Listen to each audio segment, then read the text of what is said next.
نحمده ونصلي على رسوله الكريم اما بعد فاعوذ بالله من الشيطان الرجيم بسم الله الرحمن الرحيم رب اشرح لي صدري ويسر لي امري واحلل عقدة من لساني يفقهوا قولي۔ السلام علیکم ورحمۃ اللہ وبرکاتہ۔ تسبیح کے لیے جو الفاظ استعمال ہوتے ہیں اس میں سبحان اللہ وبحمدہ، سبحان ربی الاعلی، سبحان ربی العظیم، یہ تمام کلمات جو ہیں یہ تسبیح کے ہیں۔ اس کے علاوہ ایک اور حدیث سے ہمیں پتہ چلتا ہے، سمرہ بن جندب کہتے ہیں کہ رسول اللہ صلی اللہ علیہ وسلم نے فرمایا، اللہ کے نزدیک سب سے زیادہ محبوب کلمات 4 ہیں، سبحان اللہ والحمد للہ ولا الہ الا اللہ واللہ اکبر، اور تمہیں اس میں سے کسی بھی کلمے سے شروع کرنا نقصان نہ دے گا، یعنی پہلے الحمدللہ بھی کہہ سکتے ہیں یا سبحان اللہ پہلے کہہ سکتے ہیں، لیکن یہ اللہ تعالیٰ کے نہایت پسندیدہ ترین کلمات ہیں۔ پھر اسی طرح آپ صلی اللہ علیہ وسلم نے یہ بھی فرمایا کہ بے شک تم لوگ اللہ کی عظمت کا جو ذکر کرتے ہو، یعنی تسبیح، تحلیل، تحمید، جو الفاظ بھی کہتے ہو، وہ عرش کے ارد گرد چکر لگاتے ہیں، ان کی ایسی بنبناہٹ ہوتی ہے جیسے شہد کی مکھیوں کی بنبناہٹ، وہ اپنے کہنے والے کا ذکر اللہ کے ہاں کرتے ہیں، کیا تم نہیں چاہتے کہ اللہ کے ہاں تمہارا ذکر ہوتا رہے؟ تو اس سے پتہ چلتا ہے کہ انسان اگر یہ چاہتا ہے کہ اللہ سبحانہ وتعالیٰ کے ہاں اس کا ذکر ہو تو اس کو چاہیے کہ دنیا میں وہ کثرت کے ساتھ تسبیح کرے، کیونکہ تسبیحات کا پڑھنا تمام چیزوں سے بہتر ہے۔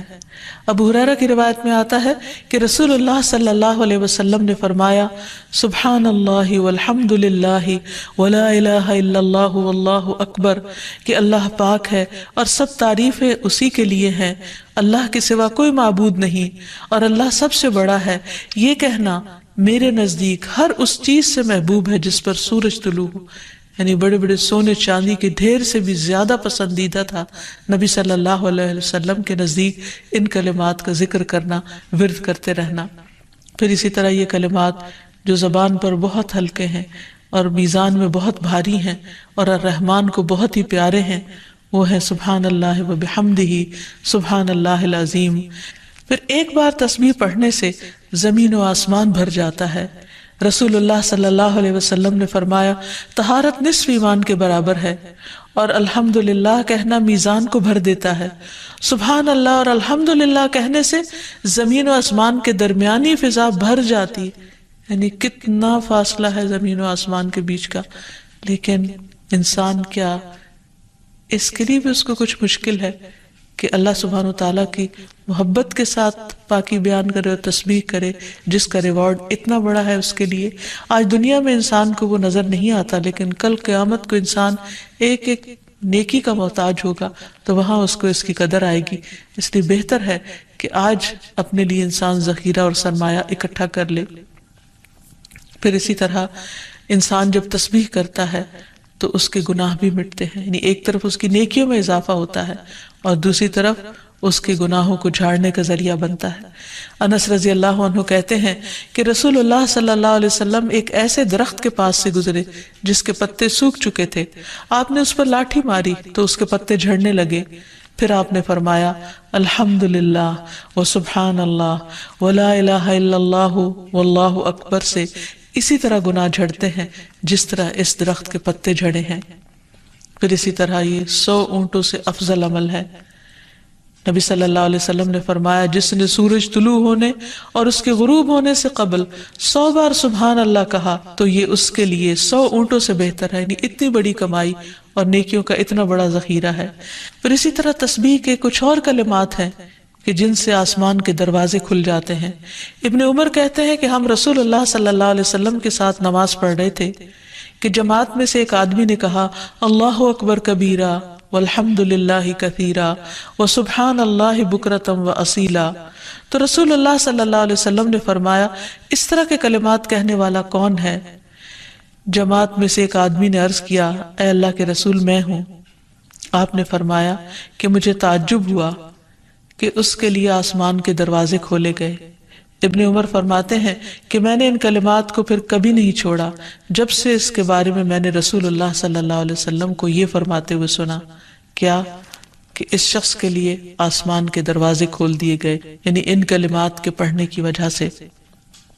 پھر تسبیحات کا پڑھنا جنت میں درخت لگانے کا سبب بنتا ہے۔ پھر اسی طرح انسان کے تمام جوڑوں کا صدقہ ہر روز اس پر واجب ہو جاتا ہے، اور یہ تسبیحات اس کے لیے ہر جوڑ سے صدقے کا باعث بنتی ہیں۔ پھر یہ ہے کہ تسبیحات عمر میں اضافے کا ذریعہ بھی بنتی ہیں۔ نبی صلی اللہ علیہ وسلم نے فرمایا، اللہ کے نزدیک اس مومن سے افضل کوئی نہیں جسے حالت اسلام میں لمبی عمر دی گئی ہو اس کی تسبیح و تکبیر اور تحلیل کی وجہ سے۔ پھر اسی طرح انسان کے لیے یہ تسبیحات محرومی سے بچاؤ کا ذریعہ بھی ہیں۔ رسول اللہ صلی اللہ علیہ وسلم نے فرمایا، کچھ دعائیں ایسی ہیں جن کو 100 مرتبہ پڑھنے والا کبھی محروم نہیں ہوتا۔ سبحان اللہ والحمد للہ ولا الہ الا اللہ واللہ اکبر، یعنی جب انسان کو کوئی حاجت ہو، کوئی ضرورت ہو، کوئی مشکل ہو، کوئی پریشانی ہو، تو اللہ سبحانہ وتعالیٰ کا ان الفاظ کے ساتھ ذکر کرنا شروع کر دے، تسبیح کرنا شروع کر دے، کیونکہ یہ باقی رہنے والی نیکیاں ہیں اور دنیا میں بھی انسان کو فائدہ دیتی ہیں اور آخرت میں بھی انسان کے لیے آگ سے بچاؤ کا ذریعہ ہے۔ حدیث میں آتا ہے رسول اللہ صلی اللہ علیہ وسلم نے فرمایا، اپنا بچاؤ حاصل کر لو۔ صحابہ نے عرض کیا، اللہ کے رسول کیا دشمن آ گیا؟ آپ نے فرمایا، نہیں، لیکن جہنم سے تمہارا بچاؤ سبحان اللہ والحمد للہ ولا الہ الا اللہ واللہ اکبر سے ہے، اور یہی کلمات باقیات صالحات ہیں۔ پھر اسی طرح دل کی گھٹن اور سینے کی تنگی کا علاج بھی تسبیح میں ہے۔ پریشانی، ڈر اور خوف کو دور کرنے کا ذریعہ بھی تسبیحات ہیں۔ تو ہر موقع کی مناسبت سے انسان کو تسبیح کرتے رہنا چاہیے۔ پھر اسی طرح نبی صلی اللہ علیہ وسلم دن میں 100 بار استغفار کیا کرتے تھے، تو اس لیے ہم سب کو بھی کثرت سے استغفار کرنی چاہیے۔ استغفار بیماریوں کا علاج بھی ہے اور اللہ کے عذاب سے بچانے والا بھی، اللہ سبحانہ وتعالیٰ کی رحمت پانے کا ذریعہ ہے، اور پھر بارش کے نزول کا ذریعہ بھی ہے، زراعت میں برکت کا ذریعہ، کبیرہ اور صغیرہ گناہوں سے معافی کا ذریعہ، اچھا اعمال نامہ پانے کا ذریعہ، یعنی قیامت کے دن انسان کو جن کی بخشش ہوگی ان کو خوشخبری دی جائے گی اور ان کا نامہ اعمال جو ہے وہ بہترین نامہ اعمال ہوگا۔ پھر جنت میں درجات کی بلندی استغفار کی وجہ سے ہوگی۔ تو اس لیے ضروری ہے کہ ہم اٹھتے بیٹھتے اپنے گناہوں کی معافی مانگتے رہیں، اور استغفار کے لیے انسان اپنی زبان میں بھی اللہ تعالیٰ سے بخشش مانگ سکتا ہے، لیکن بہتر یہ ہے کہ اگر انسان قرآنی دعاؤں اور مسنون دعاؤں کا سہارا لے اور ان کو سیکھ بھی لے، کیونکہ یہ ہم سب کی ضرورت ہے۔ سورۃ نوح میں اللہ سبحانہ وتعالی فرماتے ہیں، حضرت نوح علیہ السلام نے اپنی قوم کو استغفار کرنے کو کہا، اور کیا کہا؟ فَقُلْتُ اسْتَغْفِرُوا رَبَّكُمْ، میں نے اپنی قوم سے کہا کہ اپنے رب سے استغفار کرو، اپنے رب سے معافی مانگو۔ تو نتیجہ کیا ہوگا؟ إِنَّهُ كَانَ غَفَّارًا، بے شک وہ بہت زیادہ معاف کرنے والا ہے۔ يُرْسِلِ السَّمَاءَ عَلَيْكُمْ مِدْرَارًا، تم پر آسمان سے خوب بارشیں برسائے گا، آسمان کو تم پر برسنے والا بنا دے گا۔ وَيُمْدِدْكُمْ بِأَمْوَالٍ وَبَنِينَ، تمہیں مال اور بیٹوں سے مدد دے گا۔ وَيَجْعَلْ لَكُمْ جَنَّاتٍ، تمہارے لیے باغات بنائے گا۔ وَيَجْعَلْ لَكُمْ أَنْهَارًا، اور تمہارے لیے نہریں جاری کر دے گا۔ آپ دیکھیں کہ ایک انسان کی خواہش کیا ہوتی کہ اس کو کیا کچھ ملے، یعنی رہنے کا مقام اور حالات جو ہیں وہ پرسکون ہو، پھر اس کے بعد یہ کہ مال ہو، بیٹے ہوں، باغ ہوں، اور زندگی کی اور آرائشیں اور نعمتیں ہوں۔ یہ ساری چیزیں کہاں سے ملتی ہیں، کیسے ملتی ہیں؟ استغفار سے ملتی ہیں۔ عام طور پر لوگ پریشان ہوتے ہیں، دکھی ہوتے ہیں۔ مثلا ایک شخص ایک بزرگ کی محفل میں آیا اور اس نے کہا کہ میرے حالات بہت تنگ ہیں، مجھے بہت پریشانی ہے، میرا رزق بہت تنگ ہے، تو آپ مجھے کوئی وظیفہ بتائیے۔ تو انہوں نے اس کو کہا کہ کثرت سے استغفار پڑھو۔ دوسرا آیا، اس نے کہا بچوں کی شادی نہیں ہوتی، تو آپ نے اس کو بھی کیا بتایا کہ کثرت سے استغفار کرو۔ تیسرا آیا تو کہنے لگا کہ بہت قحط سالی ہے، فصلیں اچھی نہیں ہوتی، تو آپ نے اس کو بھی استغفار کا بتایا. تو کسی نے ان سے پوچھا کہ بھائی 3 لوگ آپ سے 3 ڈفرنٹ مسئلے لے کر آئے ہیں، اپنی پریشانیاں لے کر آئے ہیں، آپ نے تینوں کو ایک ہی چیز بتائی ہے. تو اس پر انہوں نے یہی سورۃ نوح کی آیت پڑھ کر سنائی کہ دیکھو یہ قرآن میں اللہ کا وعدہ ہے اور اللہ کا وعدہ سچا ہے. اللہ تعالیٰ کی بات سے بڑھ کر سچی بات کس کی ہو سکتی ہے؟ ہمارے پڑھنے میں کمی کوتاہی ہو سکتی ہے، لیکن اللہ کی بات میں کوئی شک نہیں. ذالک الکتاب لا ریب فیہ، یہ وہ کتاب ہے جس میں کوئی شک نہیں. لیکن یہ ہے کہ بعض اوقات ہم خود پڑھنے میں کوتاہی کر دیتے ہیں. تو جن کا رشتہ نہ ہو رہا ہو وہ بھی، جن کا ہو چکا ہو اور شادی کے پرابلمز ہو وہ بھی، جن کا ہو چکا اور پھر بچے نہ ہو وہ بھی، ان سب کے لیے ایک ہی وظیفہ ہے، اور وہ کیا ہے؟ استغفار کا. پھر اسی طرح ایک اور جگہ پر ایک اور پیغمبر نے اپنے لوگوں سے کہا وَاسْتَغْفِرُوا رَبَّكُمْ ثُمَّ تُوبُوا إِلَيْهِ إِنَّ رَبِّي رَحِيمٌ وَدُودٌ، اپنے رب سے معافی مانگو اور اس کی طرف پلٹ آؤ، بے شک میرا رب رحیم ہے اور اپنی مخلوق سے بہت محبت رکھتا ہے. یعنی جب کسی بندے پر کوئی تکلیف آتی ہے تو ایسا نہیں کہ اللہ تعالیٰ اس پر خوش ہوتے ہیں اور جان بوجھ کے ستانا چاہتے ہیں بندوں کو. اللہ تو بندوں کے حق میں بہت مہربان ہے. پھر سوال یہ پیدا ہوتا ہے کہ تکلیف آتی کیوں؟ اگر وہ ہم سے محبت کرتا ہے اور وہ بہت مہربان ہے. تو بات یہ ہے کہ کچھ چیزیں ہم اچھے حالات میں سیکھتے ہیں اور کچھ چیزیں ہم ہارڈ شپ سے سیکھتے ہیں. کچھ نعمتوں کی قدر ہم اچھے طریقے سے ویسے ہی کر لیتے ہیں، اور کچھ چیزوں کی قدر ہمیں اس وقت آتی ہے جب کوئی مشکل پیش آتی ہے. آپ دیکھیے کہ اس کی مثال یوں ہی ہے کہ جیسے کچھ کھانے آپ کچے ہی کھا لیتے ہیں، جیسے فروٹس وغیرہ ہیں، آپ کو پکانے کی ضرورت نہیں ہوتی، لیکن کچھ کھانے آپ کو پکا کر کھانے ہوتے ہیں. اسی طرح زندگی میں کچھ حالات ایسے ہوتے ہیں کہ جن میں آپ آرام سے سیکھ جاتے ہیں، یا کچھ باتیں آپ کو بغیر کسی مشکل کے سمجھ میں آ جاتی ہیں، لیکن کچھ باتیں آپ کو مشکل آنے پر سمجھ آتی ہیں. اور جس طرح انسان پختہ اور میچیور ہوتا ہے مشکلات میں، آپ نے دیکھا ہوگا کہ جو بچے ہارڈ شپس میں پلتے ہیں وہ بڑے ہو کر ان میں اسٹیمنا زیادہ ہوتا ہے، لیکن جو بچے بہت نعمتوں میں اور نازوں میں پلتے ہیں وہ اتنے بہادر اور اتنے ہمت والے نہیں ہوتے. اس لیے دھوپ اور چھاؤں، غم اور خوشی دونوں اس کائنات کا حسن ہے. دن اور رات ایک بہت بڑی نشانی ہے ہمارے لیے. تو اس لیے جب تکلیف آتی ہے تو اس موقع پر انسان اللہ کی طرف زیادہ رجوع کرتا ہے، اللہ کو زیادہ یاد کرتا ہے، زیادہ ذکر کرتا ہے، اور اس طرح انسان کے گناہ دنیا میں ہی معاف ہونے لگتے ہیں.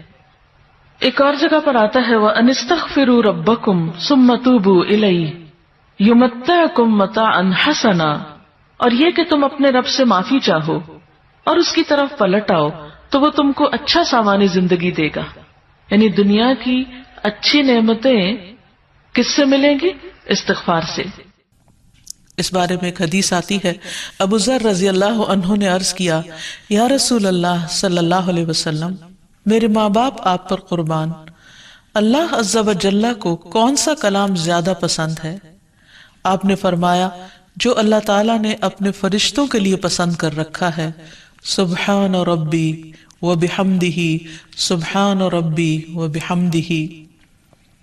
حقیقت یہ ہے کہ ساری مخلوق اللہ تعالیٰ کی تسبیح بیان کر رہی ہے.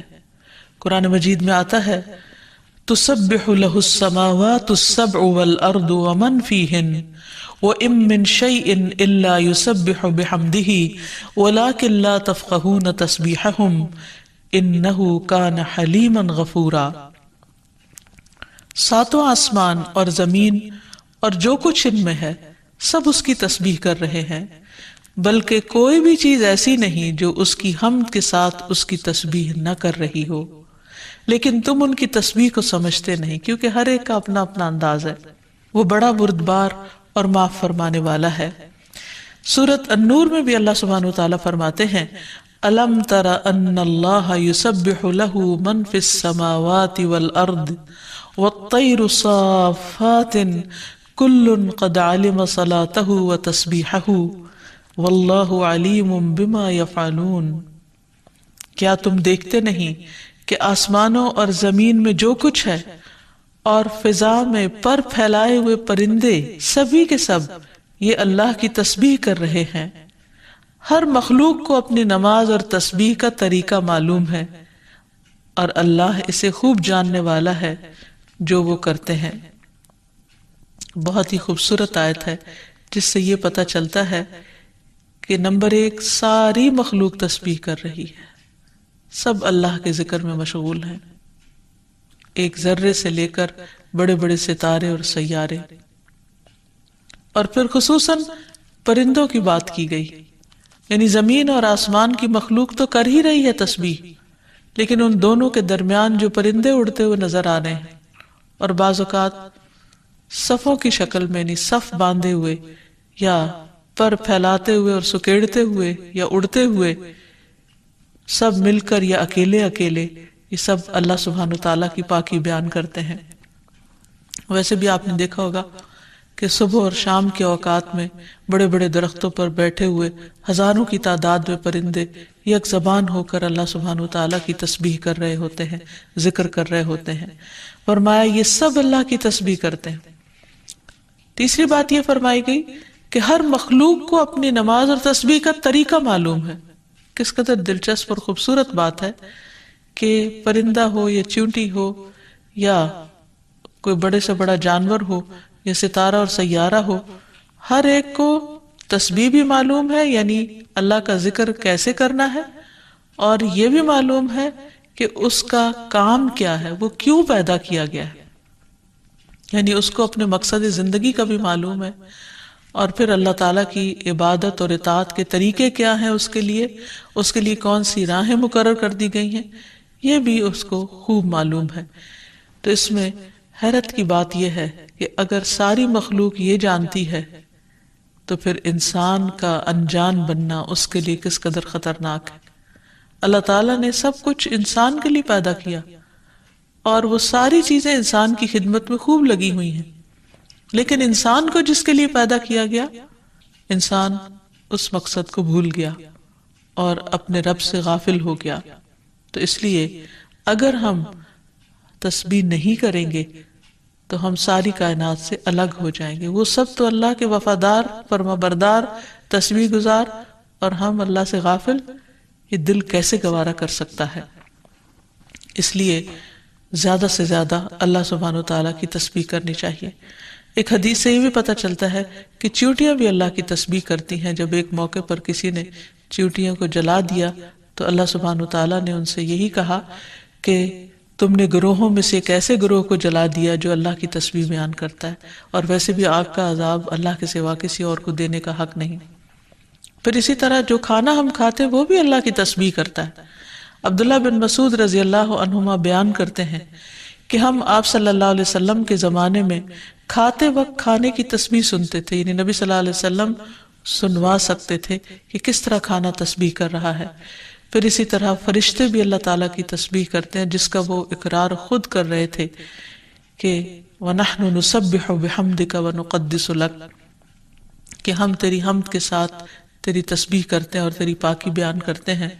قرآن مجید میں سورۃ الشورى میں بھی آتا ہے وَالْمَلَائِكَةُ يُسَبِّحُونَ بِحَمْدِ رَبِّهِمْ، اور فرشتے اپنے رب کی حمد کے ساتھ اس کی تسبیح کرتے ہیں، یعنی تعریف بھی کرتے ہیں، تسبیح بھی کرتے ہیں۔ تسبیح کا مطلب ہوتا ہے اللہ تعالیٰ کو ہر عیب اور نقص سے پاک قرار دینا، اور حمد ہوتا ہے اللہ تعالیٰ کی تعریف بیان کرنا، یعنی اس کی خوبیوں پر اور اس کے کمالات پر اس کی تعریف کرنا۔ پھر اسی طرح وہ فرشتے جو عرش کو اٹھائے ہوئے ہیں وہ بھی اللہ تعالیٰ کی تسبیح کرتے رہتے ہیں۔ الذین یحملون العرش ومن حولہ یسبحون بحمد ربہم، جو فرشتے عرش اٹھائے ہوئے ہیں اور جو اس کے ارد گرد ہیں سب اپنے پروردگار کی حمد کے ساتھ اس کی تسبیح کرتے ہیں۔ ایک اور جگہ پر آتا ہے وَتَرَى الْمَلَائِكَةَ حَافِّينَ مِنْ حَوْلِ الْعَرْشِ يُسَبِّحُونَ بِحَمْدِ رَبِّهِمْ، نیز اس دن آپ دیکھیں گے، یعنی قیامت کے دن، کہ فرشتے عرش کے گرد حلقہ باندھے اپنے پروردگار کی تعریف کے ساتھ تسبیح کر رہے ہیں۔ پھر اسی طرح بعض مواقع پر جب وحی نازل ہوئی تو نزول وحی کے وقت حاملین عرش سے لے کر تمام انسانوں کے فرشتوں نے تسبیح کی، یعنی انسان کی ہدایت کے لیے اتنی بہترین کتاب اتاری جا رہی تھی۔ اور تسبیح فرشتوں کی خوراک بھی ہے، یعنی جیسے ہم انسان کھانا پینا کرتے ہیں اسی طرح فرشتوں کو کسی مادی چیز کے کھانے کی ضرورت نہیں ہوتی، وہ ان کی تسبیح جو ہے وہی خوراک ہے۔ اس بارے میں حضرت عائشہ کہتی ہیں کہ میں نے نبی صلی اللہ علیہ وسلم سے پوچھا کہ دجال کے زمانے میں ایمان والوں کا کھانا کیا ہوگا، یعنی اتنا فتنے کا دور ہوگا اور ہر شخص چھپ جائے گا اور چاہے گا کہ وہ اس فتنے سے بچ جائے، تو پھر وہ کیا کھائے گا؟ آپ نے فرمایا جو فرشتوں کا ہے، یعنی تسبیح، تکبیر، تحمید، تحلیل، یعنی اللہ تعالیٰ کی حمد و ثنا کرنا، اللہ کا ذکر کرنا۔ اور تسبیح کیوں نہ کی جائے؟ کیونکہ اللہ سبحانہ تعالیٰ نے قرآن مجید میں اپنے حبیب محمد صلی اللہ علیہ وسلم کو بارہا تسبیح بیان کرنے کا حکم دیا ہے۔ فرمایا فسبح باسم ربک العظیم، سو اپنے بہت عظمت والے رب کے نام کی تسبیح کیا کریں۔ پھر ہے سبح اسم ربک الاعلی، اپنے رب کے نام کی تسبیح کریں جو سب سے بلند ہے۔ پھر ہے فسبح بحمد ربک وکن من الساجدین، پس اپنے رب کی حمد کے ساتھ تسبیح کریں اور سجدہ کرنے والوں میں سے ہو جائیں۔ پھر نبی صلی اللہ علیہ وسلم کو ایک اور جگہ پر صبح و شام اللہ تعالیٰ کی تسبیح کرنے کا حکم دیا گیا۔ سورۃ طٰہٰ میں اللہ تعالیٰ فرماتے ہیں فاصبر على ما يقولون وسبح بحمد ربك قبل طلوع الشمس وقبل غروبها ومن آناء الليل فسبح وأطراف النهار لعلك ترضى۔ سو اس پر صبر کرو جو وہ کہتے ہیں، اور سورج طلوع ہونے سے پہلے اور اس کے غروب ہونے سے پہلے اپنے رب کی حمد کے ساتھ تسبیح کرو، اور رات کے کچھ اوقات میں بھی پس تسبیح کرو، اور دن کے کناروں میں بھی، تاکہ تم خوش ہو جاؤ۔ یعنی خوشی کا راز، اطمینان اور سکون کا راز اللہ تعالیٰ کی تسبیح کرنے میں ہے، جو ذکر کا ایک بہترین طریقہ ہے، اور یہ ایمان والوں کی علامت بھی ہے، کیونکہ قرآن مجید میں آتا ہے انما یؤمن بآیاتنا الذین اذا ذکروا بها خروا سجدا وسبحوا بحمد ربهم وهم لا يستكبرون، کہ ہماری آیات پر تو وہی لوگ ایمان رکھتے ہیں کہ جب انہیں ان کے ساتھ نصیحت کی جاتی ہے تو وہ سجدہ کرتے ہوئے گر پڑتے ہیں، یعنی جھک جاتے ہیں، اور اپنے رب کے حمد کے ساتھ اس کی تسبیح کرتے ہیں، اور وہ تکبر نہیں کرتے۔ یعنی یہ ہوتی ہے مومن کی شان کہ وہ اللہ کی تعریف میں کھویا ہوتا ہے، اللہ کی پاکیزگی بیان کرتا ہے، وہ اپنے رب کی قدر کو پہچانتا ہے اور اپنے کوتاہیوں کو اور اپنی غلطیوں کو، اسی لیے وہ اللہ تعالیٰ کی پاکی بیان کرتا ہے اور اپنے قصور کا اعتراف کرتا ہے، اور اس کی زبان اللہ کے ذکر سے تر رہتی ہے۔ پھر اسی طرح یہ ہے کہ تسبیح تمام مخلوق کے رزق کی کنجی بھی ہے۔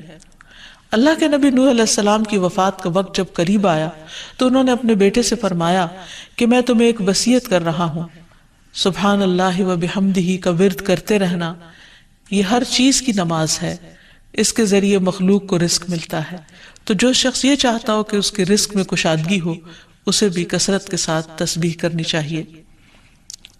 جیسے اللہ تعالیٰ قرآن مجید میں حکم بھی دیتے ہیں یا ایھا الذین آمنوا اذکروا اللہ ذکرا کثیرا وسبحوہ بکرۃ واصیلا، اے ایمان والو اللہ کو بکثرت یاد کیا کرو اور صبح و شام اس کی تسبیح بیان کیا کرو۔ یعنی انسان کو خاص طور پر صبح اور شام کے اوقات میں تسبیح کرنی چاہیے، جس کی تفصیل احادیث میں ہمیں ملتی ہے۔ رسول اللہ صلی اللہ علیہ وسلم خود بھی کثرت کے ساتھ سبحان اللہ و بحمدہ استغفر اللہ و اتوب الیہ پڑھا کرتے تھے کہ پاک ہے اللہ اور اس کی تعریف کے ساتھ، اور میں اللہ تعالیٰ سے بخشش طلب کرتا ہوں اور میں اس کی طرف توبہ کرتا ہوں۔ پھر اسی طرح تسبیح اہل جنت کی پکار بھی ہوگی، دعواہم فیہا سبحانک اللہم، کہ ان کی پکار وہاں ہوگی کہ اے اللہ تو پاک ہے ہر عیب سے، ہر کمی کوتاہی سے، ہر نقص سے، یعنی تو بے عیب ہے، منزہ ہے۔ اور یہ اللہ سبحانہ وتعالیٰ کو نہایت پسند ہے کہ اس کی کوئی مخلوق اس کی پاکی بیان کرے، کیونکہ وہ اس کا مستحق ہے، وہ ہے ہی پاک۔ پھر یہ ہے کہ اہل جنت بھی صبح و شام اللہ تعالیٰ کی تسبیح بیان کریں گے، اس لیے ضروری ہے کہ انسان یہ سلسلہ دنیا سے ہی شروع کر دے۔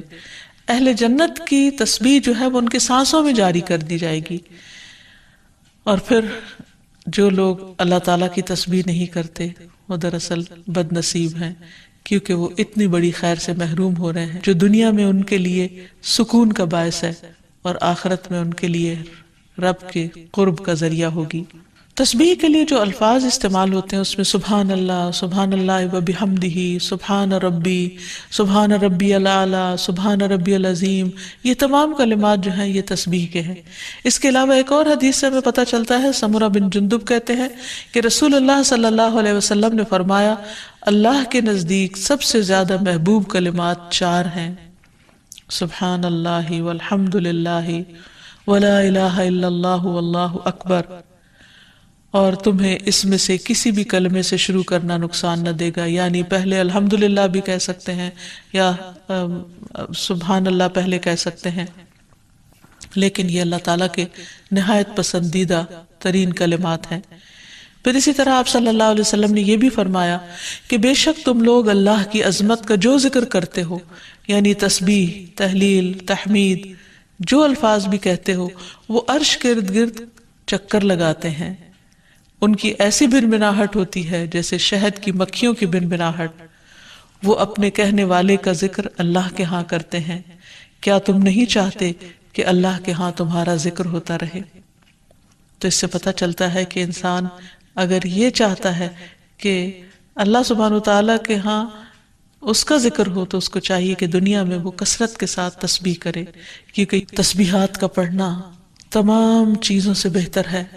ابو ہریرہ کی روایت میں آتا ہے کہ رسول اللہ صلی اللہ علیہ وسلم نے فرمایا، سبحان اللہ والحمد للہ ولا الہ الا اللہ واللہ اکبر، کہ اللہ پاک ہے اور سب تعریفیں اسی کے لیے ہیں، اللہ کے سوا کوئی معبود نہیں اور اللہ سب سے بڑا ہے، یہ کہنا میرے نزدیک ہر اس چیز سے محبوب ہے جس پر سورج طلوع ہو، یعنی بڑے بڑے سونے چاندی کے ڈھیر سے بھی زیادہ پسندیدہ تھا نبی صلی اللہ علیہ وسلم کے نزدیک ان کلمات کا ذکر کرنا، ورد کرتے رہنا۔ پھر اسی طرح یہ کلمات جو زبان پر بہت ہلکے ہیں اور میزان میں بہت بھاری ہیں اور الرحمن کو بہت ہی پیارے ہیں، وہ ہیں سبحان اللہ و بحمدہ، سبحان اللہ العظیم۔ پھر ایک بار تسبیح پڑھنے سے زمین و آسمان بھر جاتا ہے۔ رسول اللہ صلی اللہ علیہ وسلم نے فرمایا، طہارت نصف ایمان کے برابر ہے، اور الحمدللہ کہنا میزان کو بھر دیتا ہے۔ سبحان اللہ اور الحمدللہ کہنے سے زمین و آسمان کے درمیانی فضا بھر جاتی، یعنی کتنا فاصلہ ہے زمین و آسمان کے بیچ کا، لیکن انسان کیا اس کے لیے بھی اس کو کچھ مشکل ہے کہ اللہ سبحانہ وتعالیٰ کی محبت کے ساتھ پاکی بیان کرے اور تسبیح کرے، جس کا ریوارڈ اتنا بڑا ہے اس کے لیے۔ آج دنیا میں انسان کو وہ نظر نہیں آتا، لیکن کل قیامت کو انسان ایک ایک نیکی کا محتاج ہوگا تو وہاں اس کو اس کی قدر آئے گی۔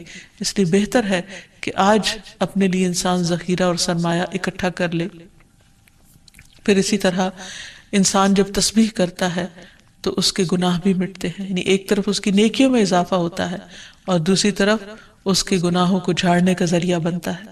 انس رضی اللہ عنہ کہتے ہیں کہ رسول اللہ صلی اللہ علیہ وسلم ایک ایسے درخت کے پاس سے گزرے جس کے پتے سوکھ چکے تھے، آپ نے اس پر لاٹھی ماری تو اس کے پتے جھڑنے لگے، پھر آپ نے فرمایا الحمدللہ وسبحان اللہ ولا الہ الا اللہ واللہ اکبر سے اسی طرح گناہ جھڑتے ہیں جس طرح اس درخت کے پتے جھڑے ہیں۔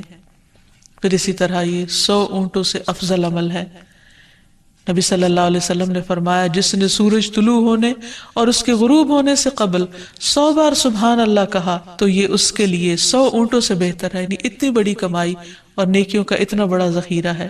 پھر اسی طرح تسبیح کے کچھ اور کلمات ہیں کہ جن سے آسمان کے دروازے کھل جاتے ہیں۔ ابن عمر کہتے ہیں کہ ہم رسول اللہ صلی اللہ علیہ وسلم کے ساتھ نماز پڑھ رہے تھے کہ جماعت میں سے ایک آدمی نے کہا اللہ اکبر کبیرہ والحمد للہ کثیرا وسبحان اللہ بکرۃ واصیلا، تو رسول اللہ صلی اللہ علیہ وسلم نے فرمایا اس طرح کے کلمات کہنے والا کون ہے؟ جماعت میں سے ایک آدمی نے عرض کیا اے اللہ کے رسول میں ہوں۔ آپ نے فرمایا کہ مجھے تعجب ہوا کہ اس کے لیے آسمان کے دروازے کھولے گئے۔ ابن عمر فرماتے ہیں کہ میں نے ان کلمات کو پھر کبھی نہیں چھوڑا جب سے اس کے بارے میں نے رسول اللہ صلی اللہ علیہ وسلم کو یہ فرماتے ہوئے سنا، کیا کہ اس شخص کے لیے آسمان کے دروازے کھول دیے گئے، یعنی ان کلمات کے پڑھنے کی وجہ سے۔ پھر تسبیحات کا پڑھنا جنت میں درخت لگانے کا سبب بنتا ہے۔ پھر اسی طرح انسان کے تمام جوڑوں کا صدقہ ہر روز اس پر واجب ہو جاتا ہے، اور یہ تسبیحات اس کے لیے ہر جوڑ سے صدقے کا باعث بنتی ہیں۔ پھر یہ ہے کہ تسبیحات عمر میں اضافے کا ذریعہ بھی بنتی ہیں۔ نبی صلی اللہ علیہ وسلم نے فرمایا، اللہ کے نزدیک اس مومن سے افضل کوئی نہیں جسے حالت اسلام میں لمبی عمر دی گئی ہو اس کی تسبیح و تکبیر اور تحلیل کی وجہ سے۔ پھر اسی طرح انسان کے لیے یہ تسبیحات محرومی سے بچاؤ کا ذریعہ بھی ہیں۔ رسول اللہ صلی اللہ علیہ وسلم نے فرمایا، کچھ دعائیں ایسی ہیں جن کو 100 مرتبہ پڑھنے والا کبھی محروم نہیں ہوتا۔ سبحان اللہ والحمد للہ ولا الہ الا اللہ واللہ اکبر، یعنی جب انسان کو کوئی حاجت ہو، کوئی ضرورت ہو، کوئی مشکل ہو، کوئی پریشانی ہو، تو اللہ سبحانہ وتعالیٰ کا ان الفاظ کے ساتھ ذکر کرنا شروع کر دے، تسبیح کرنا شروع کر دے، کیونکہ یہ باقی رہنے والی نیکیاں ہیں اور دنیا میں بھی انسان کو فائدہ دیتی ہیں اور آخرت میں بھی انسان کے لیے آگ سے بچاؤ کا ذریعہ ہے۔ حدیث میں آتا ہے رسول اللہ صلی اللہ علیہ وسلم نے فرمایا، اپنا بچاؤ حاصل کر لو۔ صحابہ نے عرض کیا، اللہ کے رسول کیا دشمن آ گیا؟ آپ نے فرمایا، نہیں، لیکن جہنم سے تمہارا بچاؤ سبحان اللہ والحمد للہ ولا الہ الا اللہ واللہ اکبر سے ہے، اور یہی کلمات باقیات صالحات ہیں۔ پھر اسی طرح دل کی گھٹن اور سینے کی تنگی کا علاج بھی تسبیح میں ہے۔ پریشانی، ڈر اور خوف کو دور کرنے کا ذریعہ بھی تسبیحات ہیں۔ تو ہر موقع کی مناسبت سے انسان کو تسبیح کرتے رہنا چاہیے۔ جب نعمت کی تکمیل ہو، جیسے نبی صلی اللہ علیہ وسلم نے جب اپنا مشن مکمل کر لیا اور اللہ سبحانہ وتعالیٰ نے ان کی گواہی دے دی کہ ان کا کام پورا ہو چکا ہے، تو اس وقت یہ صورت نازل ہوئی، اذا جاء نصر اللہ والفتح ورأیت الناس يدخلون فی دین اللہ افواجا فسبح بحمد ربک واستغفر انہ کان توابا۔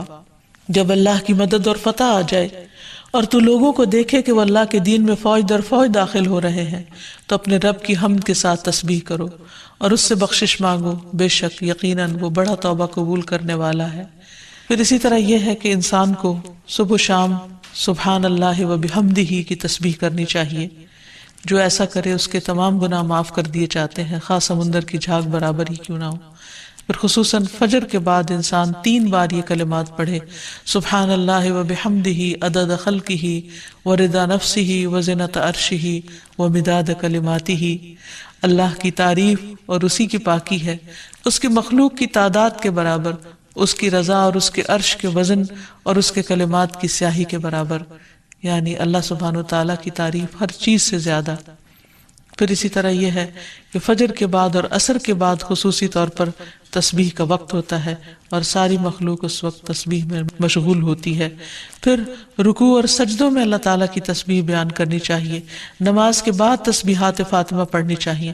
سوتے وقت وہ تسبیحات پڑھنی چاہیے جو نبی صلی اللہ علیہ وسلم نے حضرت فاطمہ کو سکھائی تھی۔ پھر اسی طرح نبی صلی اللہ علیہ وسلم رات کو جب تک نیند نہیں آتی تھی مسلسل تسبیح کرتے رہتے تھے۔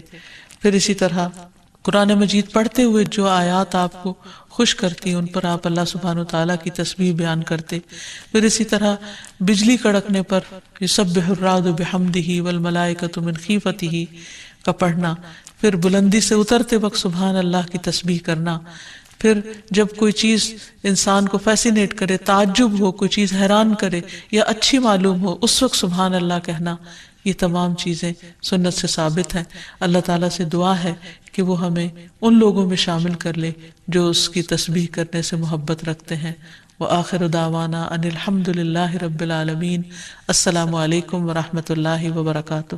وہ سلامتی والے ہیں، سلامتی عطا کرتے ہیں۔ آؤ ہم اللہ سے بات کرتے ہیں، اللہ سے دعا کرتے ہیں۔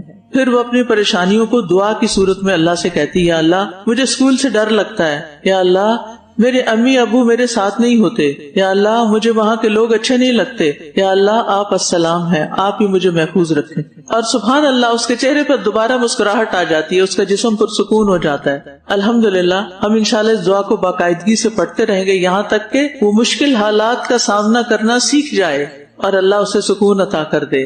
اور آگے لکھا ہوا جزاک اللہ خیرن، ان شفا کی دعاؤں کو اس انداز سے سکھانے کے لیے جو ہمارے روزمرہ کے مسائل سے جڑا ہوا، یعنی ہم ان دعاؤں کو اپنی جگہ پڑھ لیتے ہیں، بس روٹین پوری کر لیتے ہیں، اور جب سچویشن میں پڑ جاتے ہیں، مصیبت میں پڑتے ہیں تو پھر دعا یاد نہیں ہوتی. تو اس لیے یہاں پر کیا کرنا ہے؟ السلام، اللہ آپ السلام ہیں، آپ مجھے اس بیماری سے شفا دیں گے. المؤمن، امن دینے والا. بیماری انگزائٹی لاتی ہے، کیا پتا میں مر جاؤں، پتا نہیں کیا خرابی ہو جائے.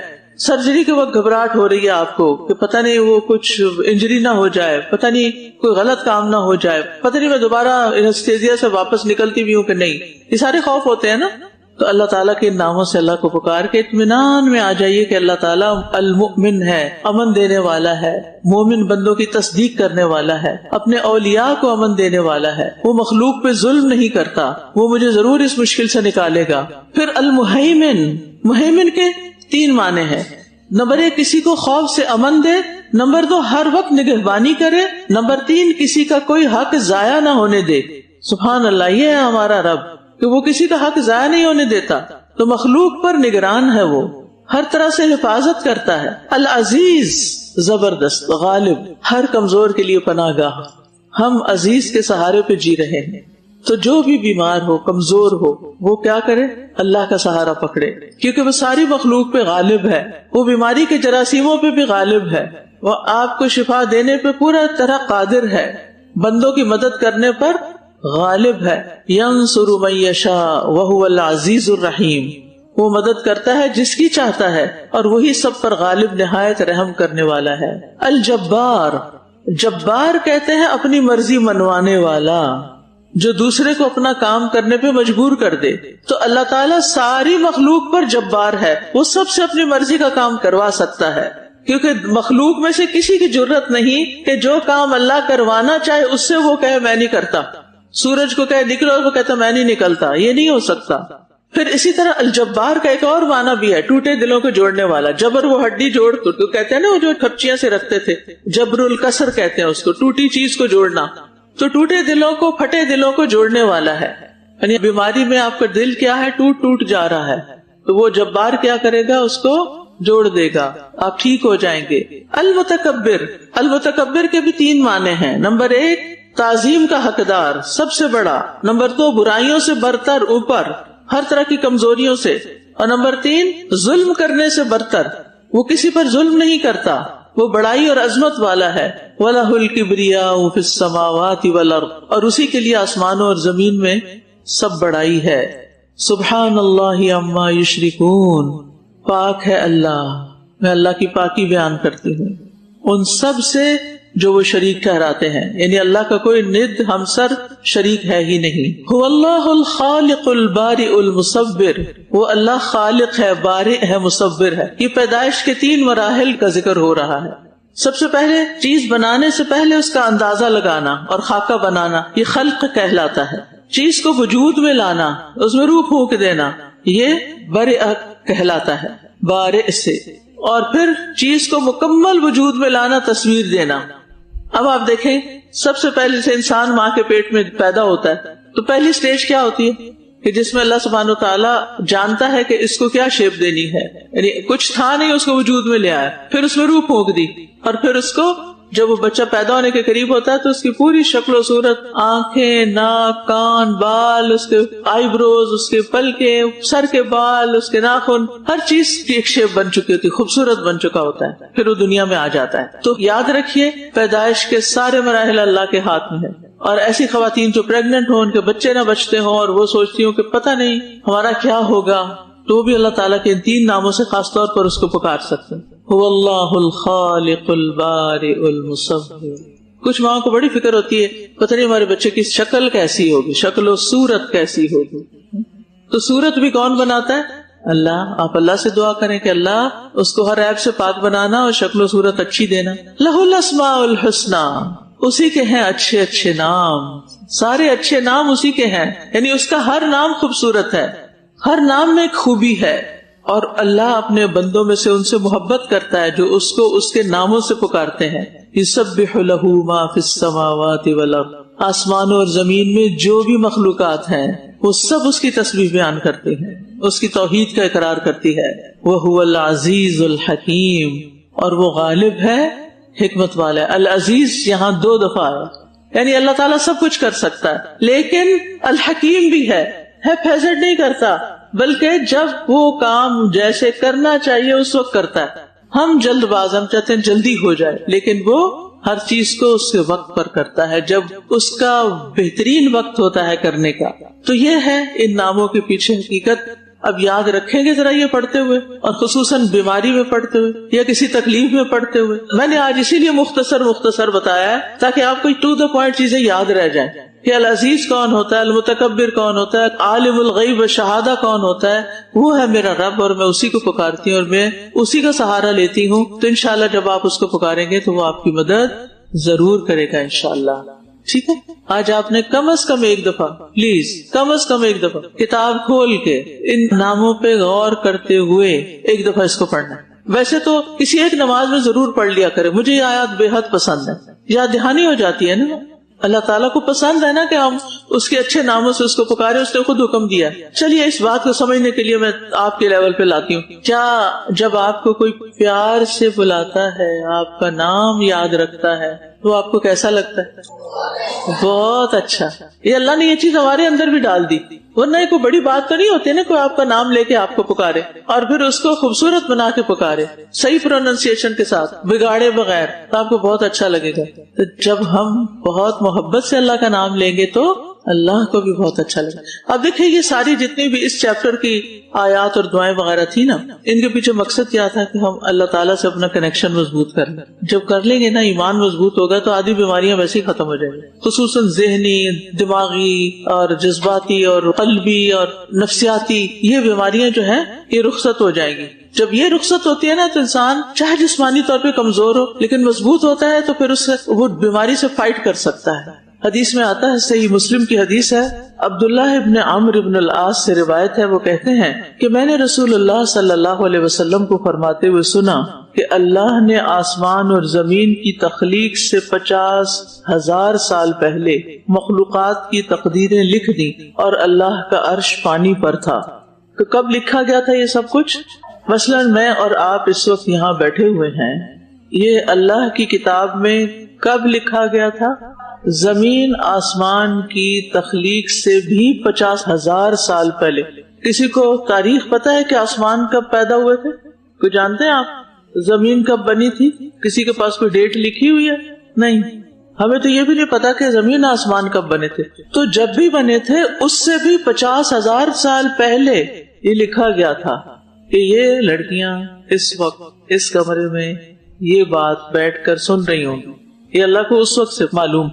اور پھر آج اگر ہمیں کسی نے کوئی ایسی بات کہہ دی جس سے ہمیں دکھ پہنچا تو یہ بھی جبھی سے اللہ کو پتا تھا کہ فلاں بندی فلاں کو اس طرح ٹیز کرے گی، اس طرح تکلیف پہنچائے گی، کس دن کا ٹیمپریچر کیا ہوگا، کس دن کون مرے گا، کون جیے گا، سب اللہ کو پتا ہے. اسی لیے کہتے کہ احاط اللہ بکل شیء علما، اللہ نے اپنے علم سے ہر چیز کو گھیر رکھا ہے. وہ ان چیزوں کا خالق بھی ہے، مالک بھی ہے، اور ان پہ پورا کنٹرول بھی رکھتا ہے. تو جو آزمائشیں آتی ہیں، جو بیماریاں آتی ہیں، جو تکلیفیں آتی ہیں، یہ تقدیر کا حصہ ہوتی ہیں. حسن بصری کہتے ہیں بے شک اللہ نے مخلوقات کو پیدا کیا تو ان کے ساتھ ان کی تقدیر کو پیدا کیا اور ان کی عمروں کو تقدیر کے مطابق تقسیم کیا کہ کون کتنا جیے گا، ان کے رزق کو تقدیر کے مطابق تقسیم کیا، آزمائش اور صحت اور تندرستی کو بھی تقدیر کے مطابق تقسیم کیا. ان ذالک علی اللہ یسیر. تو یہ بات اللہ کے لیے بڑی معمولی ہے کیونکہ اللہ تعالیٰ گزشتہ اور موجودہ اور آئندہ کی ہر بات کو جانتا ہے.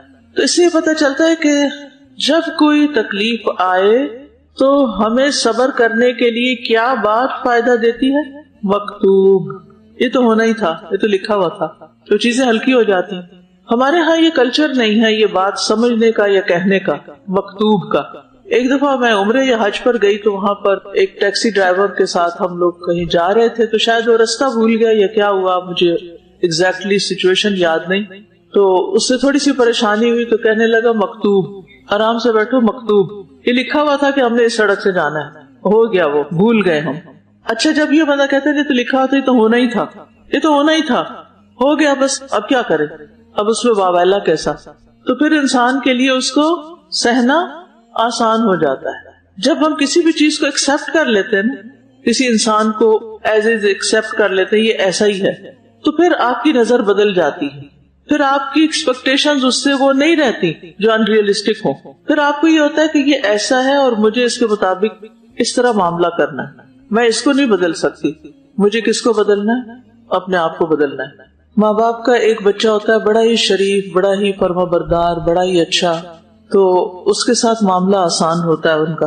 لیکن دوسرا بچہ اس کے بالکل برعکس ہوتا ہے. سورۃ کہف پڑھی ہوگی آپ نے، اس میں آتا نا کہ وہ ایک بچہ تھا جس کو خضر علیہ السلام نے مار ڈالا تھا، تو اس کی وجہ کیا بتائی تھی کہ بڑے ہو کر اس نے اپنے ماں باپ کو بڑا تنگ کرنا تھا، یعنی یہ اس نیچر کا بچہ تھا، اس نے ایسا کرنا تھا. اب آپ دیکھیے کہ ایک بچہ بڑا ہی اچھا ہے، دوسرا بچہ انتہائی تنگ کرتا ہے، ایک بچہ بات مانتا ہے، ایک نہیں مانتا. تربیت دونوں کی آپ نے ایک ہی جیسے کی ہے، تو اب ڈیلنگ کیسے کریں گے آپ کہ یہ ایسا ہی ہے، مجھے یہ ایکسپٹ کرنا ہے کہ ایسا ہے، اس نے جلدی بات نہیں ماننی. لہٰذا مجھے وہ طریقے سوچنے چاہیے کہ جس سے میں اس کو سمجھ کر اس طریقے پہ بات کروں کہ اس کے لیے بات ماننا آسان ہے. کچھ لوگ سیدھی سیدھی بات سمجھ لیتے ہیں، کچھ لوگ اس کے اندر ایسی عیب چینی کرتے ہیں کہ آپ پریشان ہو جاتے ہیں کہ شاید میں ہی غلط نہیں، وہ ان کی عادت ہے، آپ بس ایکسپٹ کر لیں انہوں نے ایسا کرنا ہے، اور پہلے سے ہی آپ سوچ کے رکھیں انہوں نے ایسے ہی جواب دینا ہے، انہوں نے یہ کرنا ہے. بعض اوقات ایسا ہوتا نا کہ آپ کو پلان بناتے ہیں، گھر میں بتاتے ہیں کہ آج ہم فلاں جگہ چلیں گے. اچھا سارے بچے راضی ہو جاتے، ایک ہے تو میں نے نہیں جانا. اگر آپ نے پہلے سے یہ سوچ رکھا ہے نا کہ اس نے ایسے کہنا ہے تو پھر آپ ہرٹ نہیں ہوں گے، کیونکہ آپ نے پہلے سے اس سے کیا توقع رکھی کہ یہ ایسا ہی ہے. کچھ لوگ ہوتے ہیں نا، وہ جب ملتے ہیں وہ کوئی نہ کوئی آپ کے اندر عیب نکالتے ہیں، کوئی خامی نکالتے ہیں، آپ کی کوئی غلطی یاد کراتے ہیں. آپ تو ملتے ہی نہیں، آپ تو یہاں ہوتے ہی نہیں، آپ تو ایسا ہے اور آپ تو ویسا ہے، یعنی تکلیف دینے والی باتیں کرتے ہیں. اب جب وہ آپ کو نظر آ جائیں گے تو آپ پہلے سے کیا سوچ کے رکھیں گے؟ جب پتا ہو نا ڈاکٹر نے سوئی لگانی ہے تو آپ کیا کرتے ہیں؟ بس 1 سیکنڈ کی بات لگے گی، بس یہ تو ہونا ہے ابھی، تو آپ پہلے سے تیار ہوتے ہیں ذہنی طور پہ. تو ایسے لوگوں کو دیکھ کے آپ ذہنی طور پہ پہلے سے ہی تیار ہو جا کر، انہوں نے ایسی جلی کٹی باتیں کرنی ہے، یہ ان کی شخصیت کا حصہ ہے، ان کا یہ سٹائل ہے، ان کی تربیت ایسے ہوئی ہے، ان کی ہسٹری ایسے ہی ہے، یہ ایسے ہی ہے. اتنا مائنڈ کرنے کی کیا ضرورت، اتنا سر پہ سوار کرنے کی کیا ضرورت، یہ تو ایسا ہی ہے. کیونکہ پتہ کیا ہوتا ہے، جب ہم اسے ایکسپٹ نہیں کرتے نا، پھر ہم بحث شروع کر دیتے، پھر ہم اپنے آپ کو جلانا شروع کر دیتے، انہوں نے یہ کیوں کہہ دیا، پھر ہم اس بات کو سوچتے سوچتے سوچتے اپنی صحت خراب کر لیتے ہیں. کچھ لوگوں سے تو کبھی کبھی پالا پڑتا ہے نا، الحمدللہ ایسے لوگ اللہ بچا کر رکھے، اور کچھ لوگوں سے تو روز پڑھنا ہوتا ہے، روز ہی ان سے کچھ نہ کچھ سننا پڑتا ہے. تو جب آپ کو پتا ہوگا یہ ایسا ہی ہے، ایک کان سے سنا دوسرے نکالا اپنا کام کیا، یہ ایسے ہی ہے. ٹھیک ہے، ایسے لوگ پھر کیوں ہوتے ہیں زندگی میں؟ وہ میں نے پچھلے سبق میں آپ کو بتایا تھا، آزمائشیں کیوں آتی، ہمیں کیا بنانے کے لیے آتے ہیں، ہمیں اسٹرانگ کرنے کے لیے آتے ہیں، ہمارا امتحان ہوتے ہیں. تو بہرحال تقدیر پر ایمان ہمارے دین کا حصہ ہے. کوئی بھی شخص جو تقدیر کو نہ مانے وہ مومن نہیں ہو سکتا. اور اس کا مطلب کیا ہے قضاء اور قدر کا؟ اس کا مطلب یہ ہے کہ انسان پورا یقین رکھے کہ کائنات میں جو کچھ بھی ہو رہا ہے یہ اللہ کے فیصلوں کی وجہ سے ہو رہا ہے، اللہ کے فیصلے ہیں یہ. اب مثلاً آپ اپنی شادی پہ پریشان ہیں یا آپ کی زندگی میں کوئی حادثہ ہوا، آپ سوچتے میرا اس شخص سے کیوں پالا پڑ گیا، یہ اللہ کا فیصلہ تھا، یہ ہونا تھا، ہو گیا. کیوں ہوا اس کی حکمت اللہ کو پتا ہے. لیکن اگر آپ غور و فکر کریں تو آپ کو اس حادثے یا اس مسئلے کے پیچھے کئی فوائد بھی نظر آئیں گے کہ اگر وہ مسئلہ نہ ہوتا تو آپ آج یہاں نہ ہوتے. آپ کو بنانے میں آپ کے مہربانوں کا حصہ بھی ہے جنہوں نے آپ کی اچھی تربیت کی، آپ کو بہت کچھ دیا، اور آپ کو آج جو آپ ہیں وہ بنانے میں ان لوگوں کا بھی حصہ ہے جنہوں نے آپ کے لیے مشکلات کھڑی کی. اگر وہ کھڑی نہ کرتے تو آپ اتنے اسٹرانگ نہ ہوتے، آج آپ یہاں نہ ہوتے، آج آپ یہ نہ ہوتے جو آج آپ ہیں. تو یہ اللہ کے فیصلے سے ہوا، اللہ کا فیصلہ تھا. ما اصاب من مصیبت الا باذن اللہ، کوئی مصیبت اللہ کے اذن کے بغیر نہیں آتی. وَمَن يُؤْمِن بِاللَّهِ يَهْدِ قَلْبَهُ، اور جو اللہ پر ایمان رکھتا ہے، اللہ پر اعتماد کرتا ہے، اللہ کے فیصلے کو صحیح سمجھتا ہے، اللہ اس کے دل کو ہدایت دے دیتا ہے، اس کی سوچ مثبت ہو جاتی ہے.